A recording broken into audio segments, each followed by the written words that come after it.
Gênese no lar, Evangelho no coração. Manhã do dia 23 de junho do ano de 2020. Rogamos as bênçãos do alto para nos envolver e nos inspirar neste encontro. Que a mensagem viva do Evangelho fertilize os nossos corações e que sejamos humildes para apropriar dos elementos que nos são oferecidos e, acima de tudo, lutarmos para colocar em prática, promovendo assim a nossa transformação espiritual.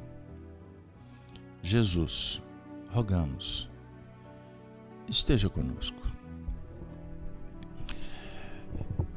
O Evangelho de hoje, o tema é o grande coração. Nós vamos convidar os amigos para nos acompanhar numa leitura de um trecho contido no Evangelho segundo o Espiritismo, no seu capítulo 3, Há muitas moradas na casa do Pai. Relembrando as palavras de Jesus, quando no Evangelho de João, no capítulo 14, assim expressa: credes em Deus, crede também em mim. Há muitas moradas na casa de meu Pai. Se assim não fosse, eu já vô-lo teria dito, pois me vou para vos preparar o lugar. Depois que me tenha ido e que eu vos houver preparado o lugar, voltarei e vos retirarei para mim, a fim de que onde eu estiver também vós aí estejais. Capítulo 14 de João, verso de 1 a 3. Agora, nós vamos convidá-los para refletirmos sobre o item 3, ou melhor, 13º. Allan Kardec traz o seguinte comentário: que vos direi dos mundos de expiações que já não saibais? Pois basta observeis o em que habitais. A superioridade da inteligência em grande número dos seus habitantes indica que a Terra não é um mundo primitivo, destinado à encarnação dos espíritos que acabaram de sair das mãos do Criador. As qualidades inatas que eles trazem consigo constituem a prova de que já viveram e realizaram certo progresso. Mas também os numerosos vícios a que se mostram propensos constituem o índice de grande imperfeição moral. Por isso, os colocou Deus no mundo ingrato, para expiarem aí suas faltas, mediante penoso trabalho e misérias da vida, até que hajam merecido ascender a um planeta mais ditoso.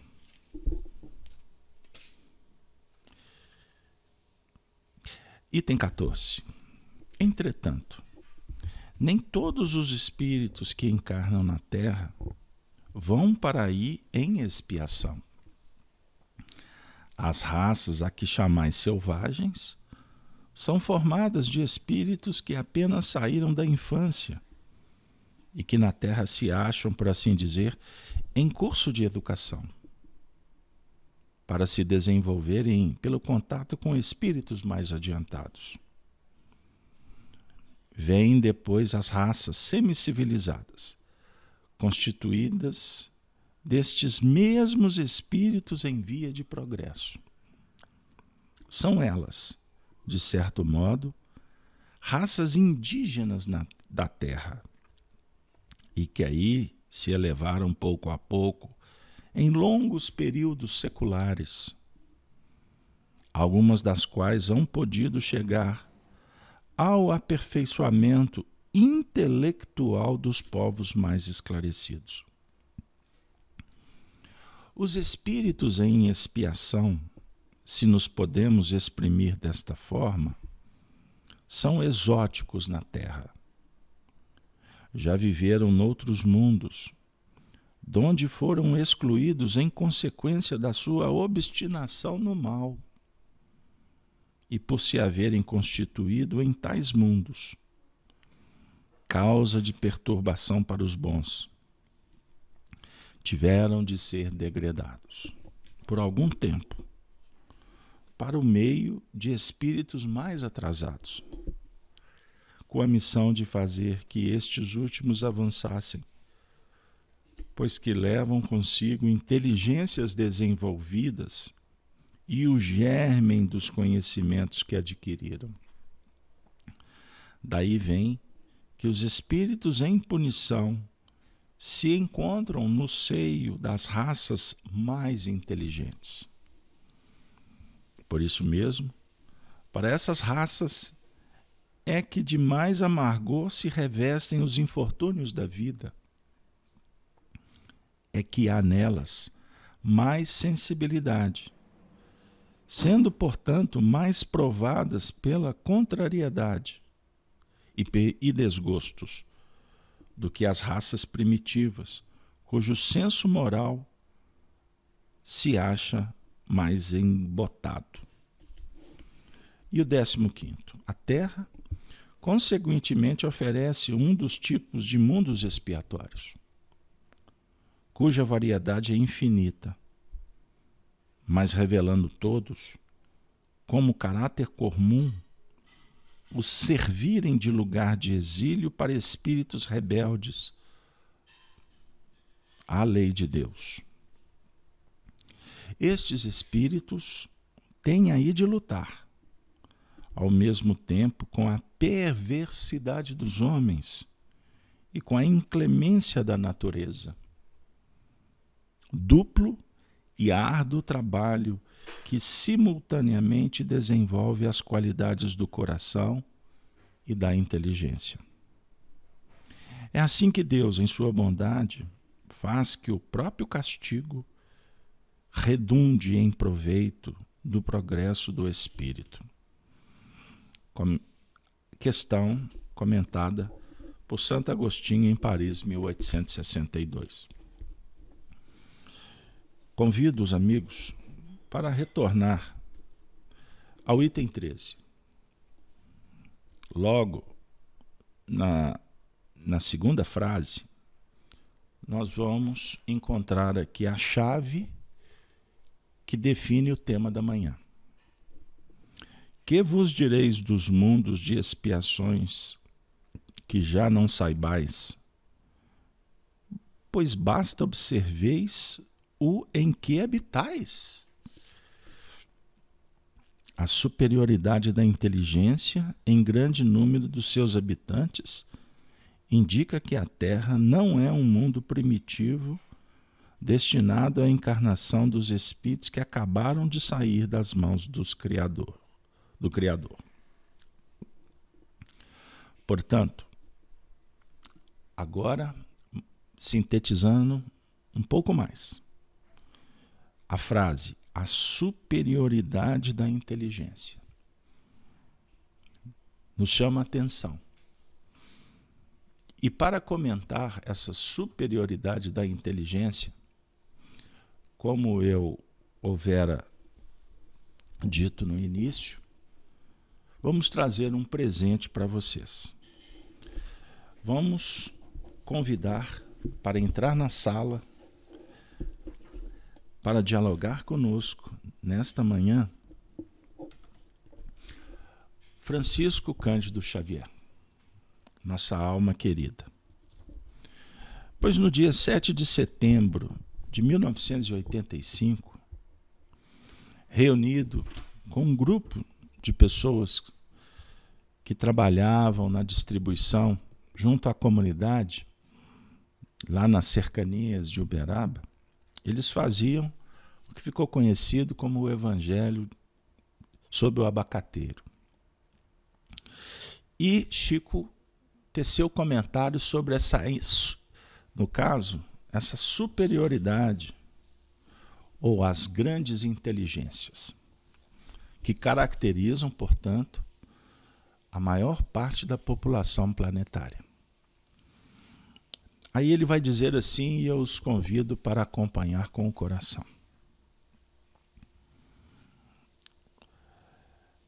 Apenas um lembrete do nosso Emmanuel.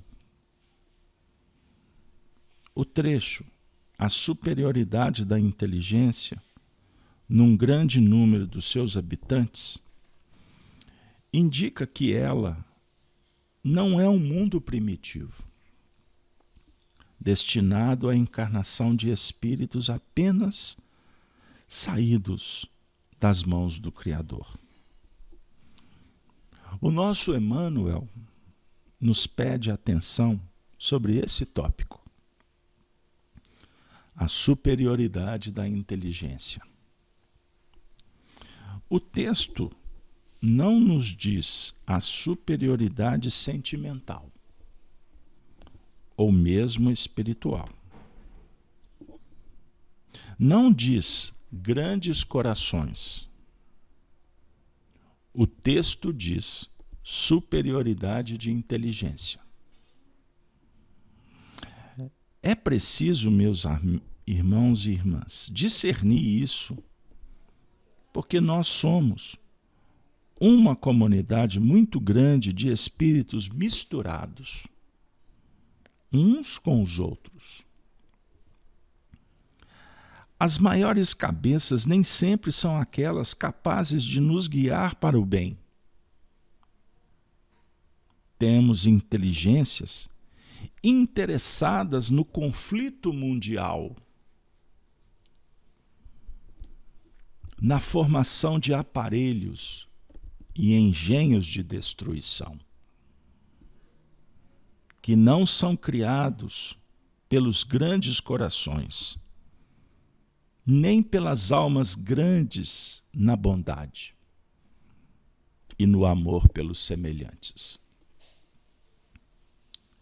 São geralmente criados por homens e mulheres que se isolam da comunidade para estudar o melhor meio de destruir.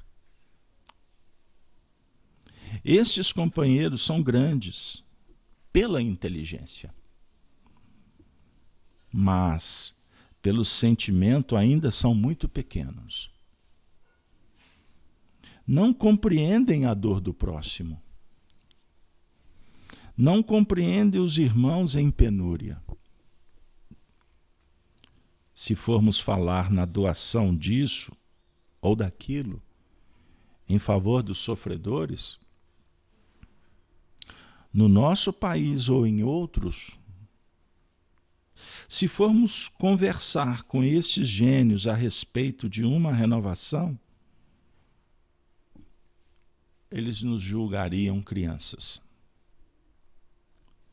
Se não riem do nosso rosto, é porque ainda tem a maneirosidade, entre outras palavras, dissimulação.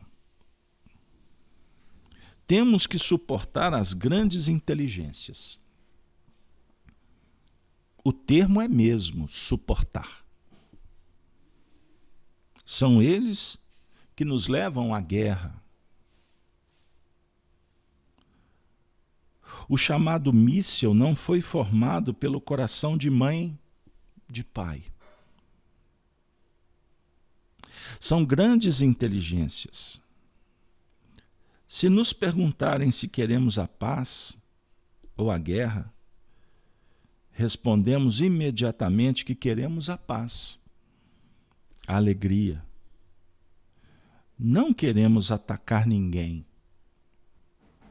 Queremos viver pela vontade de Deus. Não queremos o tóxicos. Cada um põe o seu discernimento em ação e vamos observar que essas grandes inteligências não cresceram num mundo simples como o nosso. Vieram de outras esferas, mas são carecedores de amparo espiritual. Muitos voltam para os lugares de penúria depois da desencarnação, por não saber aproveitar o laboratório, a faculdade de nível superior. Renascem depois com doenças congênitas, com as mutilações que procedem do berço, para ver se essas inteligências acordam para o bem. Estes espíritos que chegam de planos adiantados pela inteligência, chegam até nós como grandes flagelos.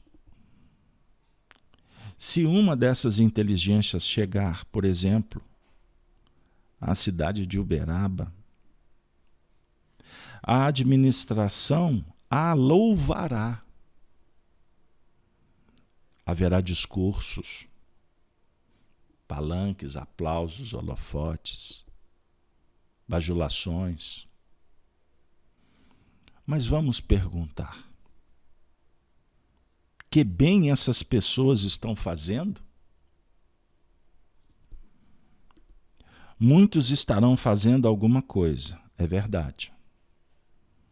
Muitos auxiliam as instituições, mas na maioria das vezes essas criaturas que nos merecem muito respeito e consideração,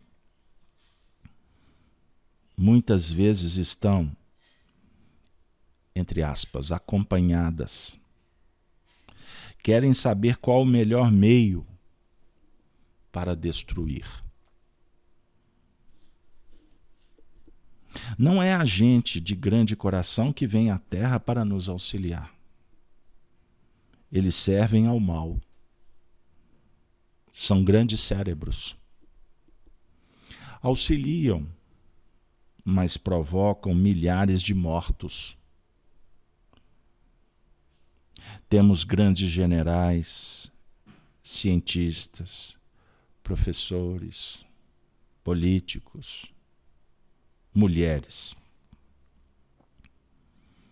A mulher é uma filha privilegiada por Deus, pelos dotes de inteligência e sensibilidade. Mas a bomba atômica teve como colaboradora uma das maiores mulheres de grande inteligência.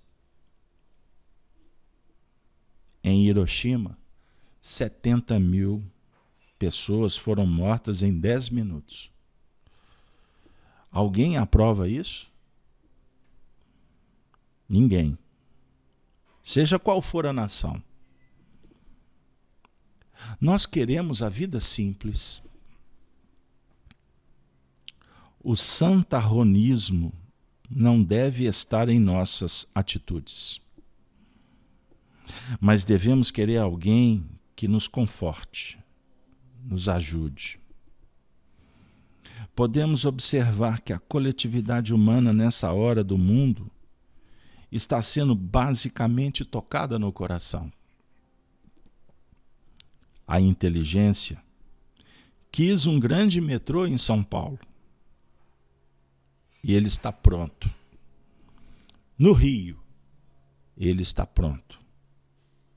Mas as provações mais dolorosas que nos visitam agora são provações que nos atingem o cerne da alma.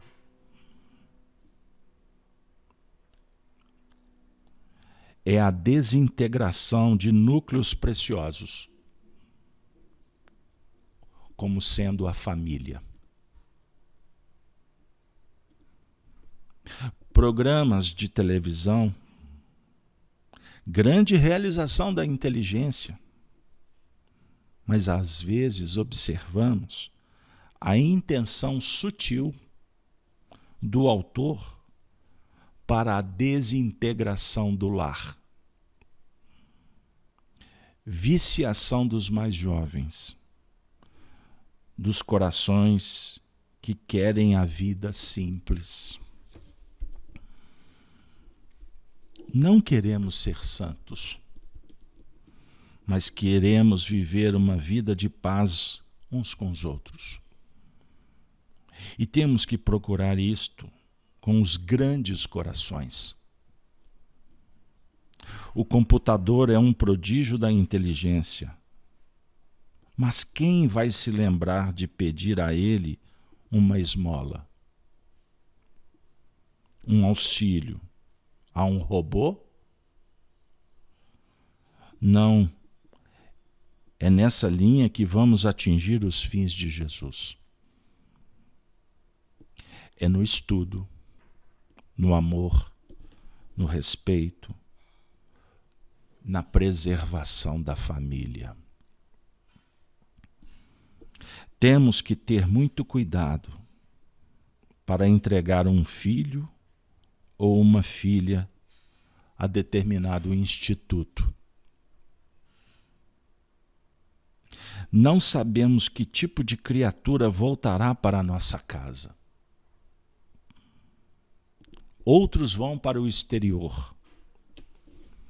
Voltam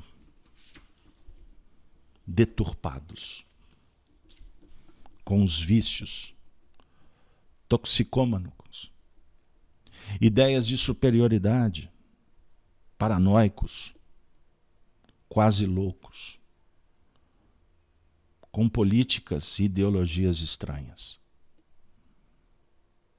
Quando não estão loucos,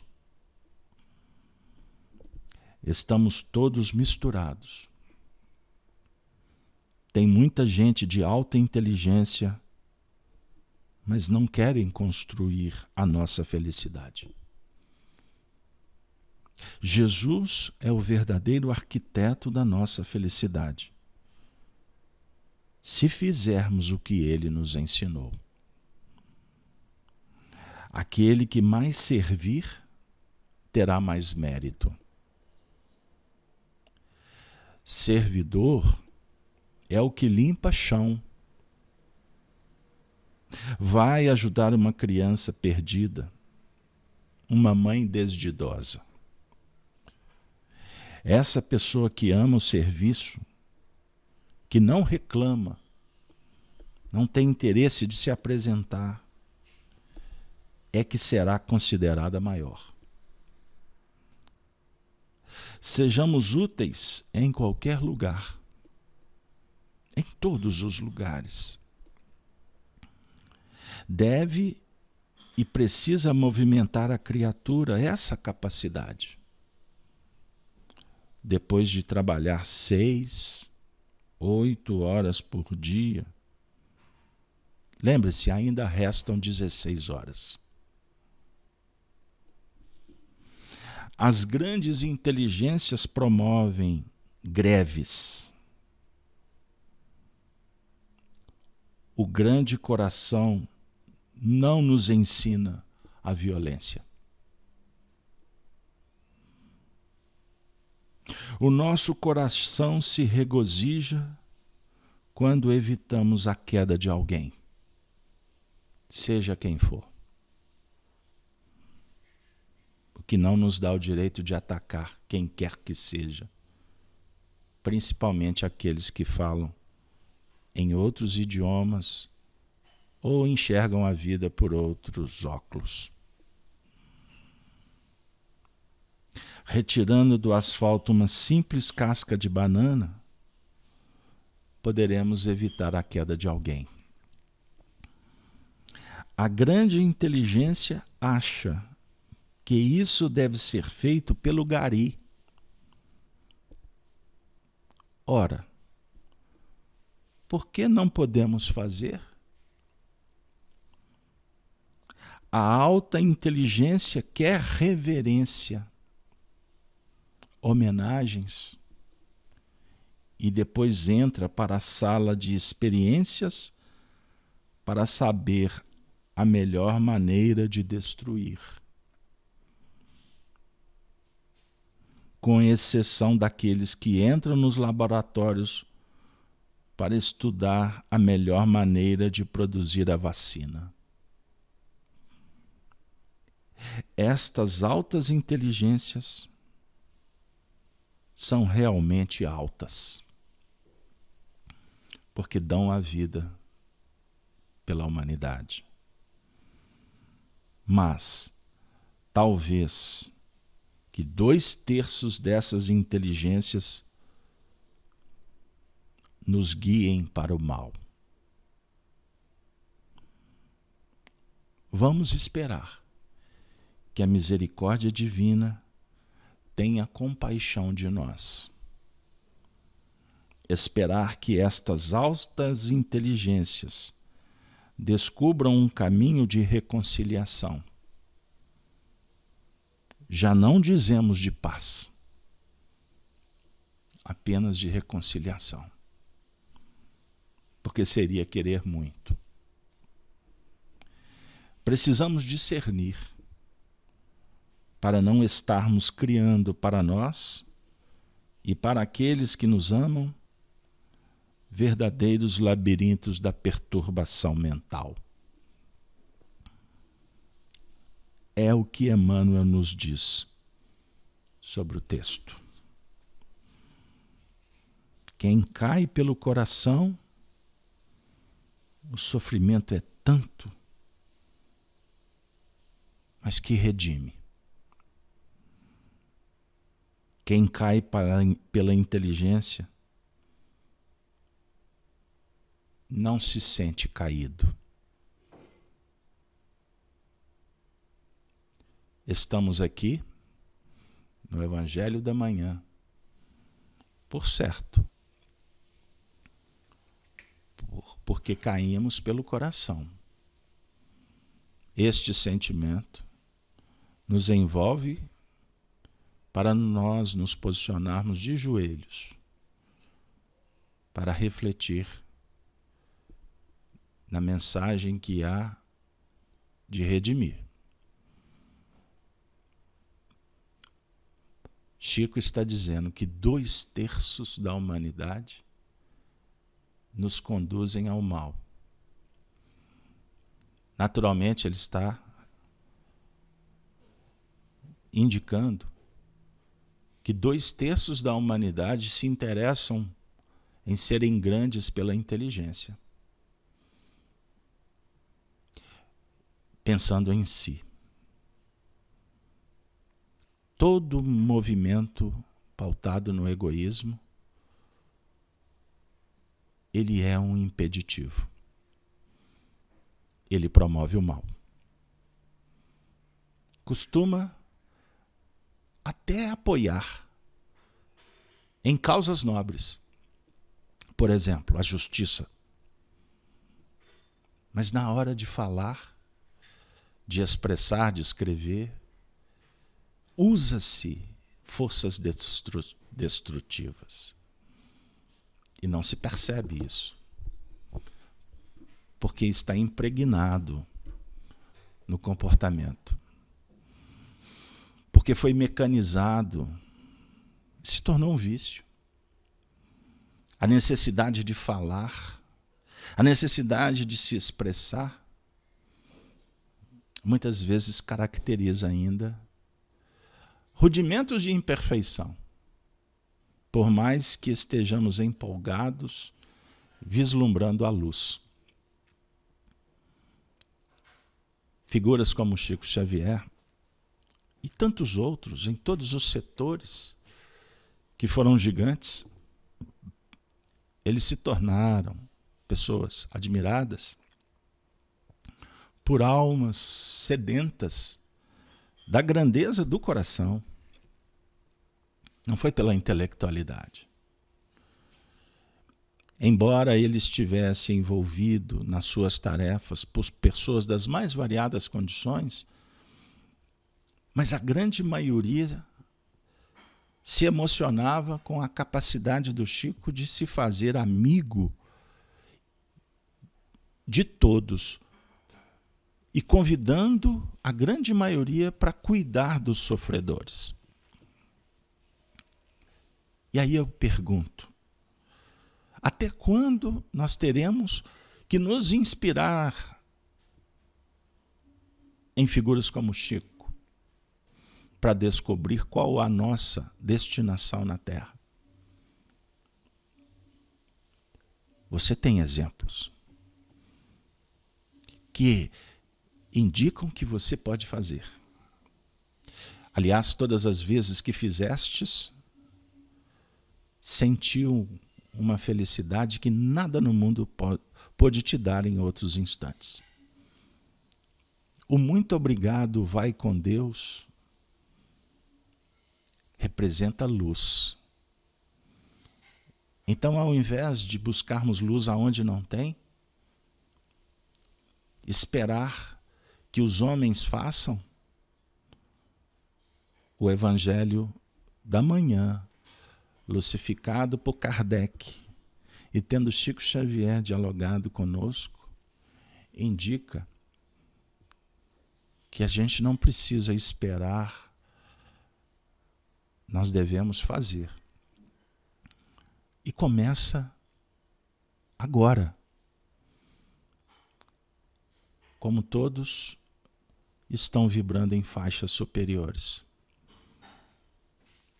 Mas eu chamo a atenção, meus queridos amigos, e ao mesmo tempo, como alguém que tem uma tarefa de expressar o pensamento dos espíritos, eu gostaria de pedir perdão por todos os meus erros ao falar de coisas tão sublimes, porque, por certo, expresso a minha ineficiência.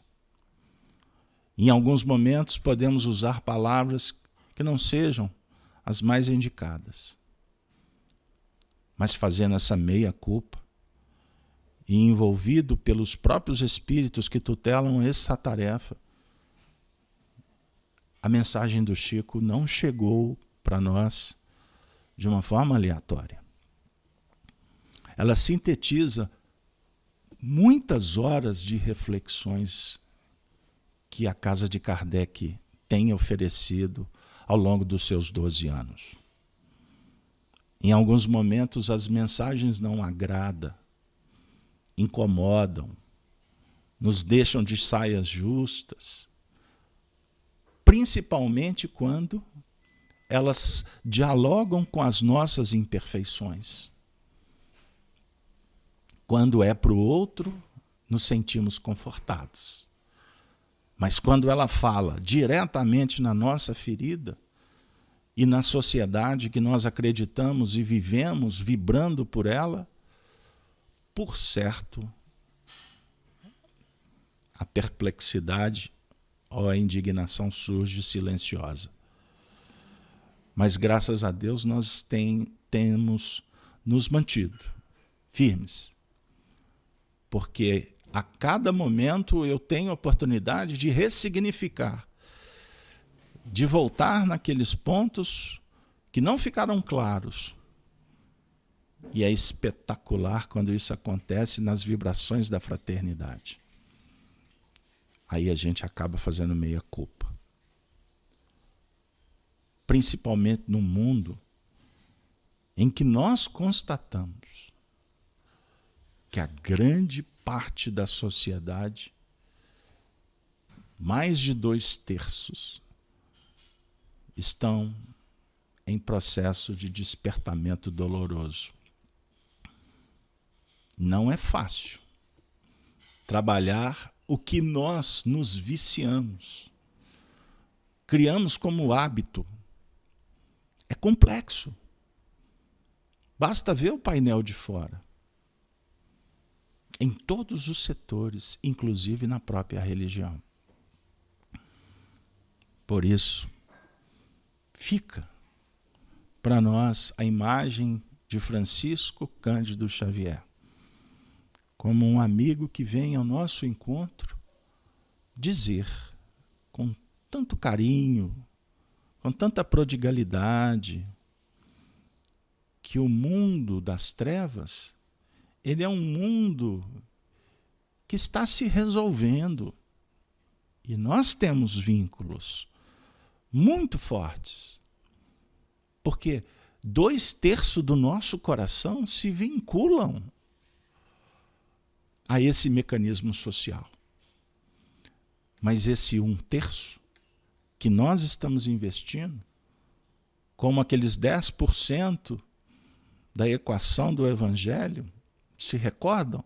Quando Jesus curou 10 e apenas 1 se apresentou para reconhecer e agradecer, esses 10% aqui, essa diminuta fração, ela é capaz de mudar o mundo interior,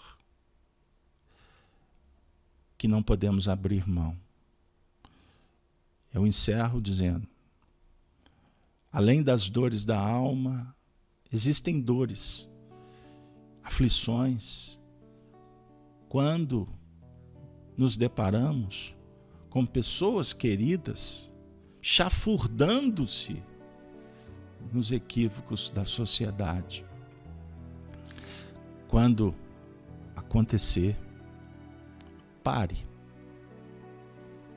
respire fundo, faça uma oração, escute a voz de Deus e num primeiro momento se sinta um pouco fortalecido, porque você já está dando passos seguros para compreender. E para mudar, primeiro é necessário entender. E com relação aos irmãos do caminho, não esqueça de tirar as cascas de banana. É uma medida profilática. Esteja presente quando convidado e quando não, em oração. Dê a mão, não para atender o que te pedem, mas atender aquele que pede. É diferente. Esteja sempre pronto para ser instrumento da paz. O Chico disse, oremos para que estes homens de grande inteligência descubram a importância da reconciliação. É um primeiro passo. No nosso, como discípulos de Jesus, nós já estamos vislumbrando a paz, que passa pela reconciliação. Mas a laçada está sendo muito maior. E para alcançar os objetivos, sem caridade, não há salvação. O grande coração é o seu. Faça com que ele ofereça vida e oportunidades. A mensagem da manhã cala fundo no nosso coração.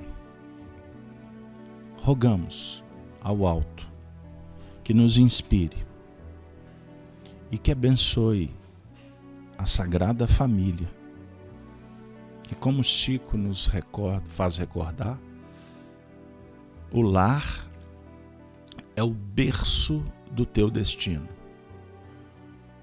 E nós não podemos jamais olvidar a importância do Instituto bendito.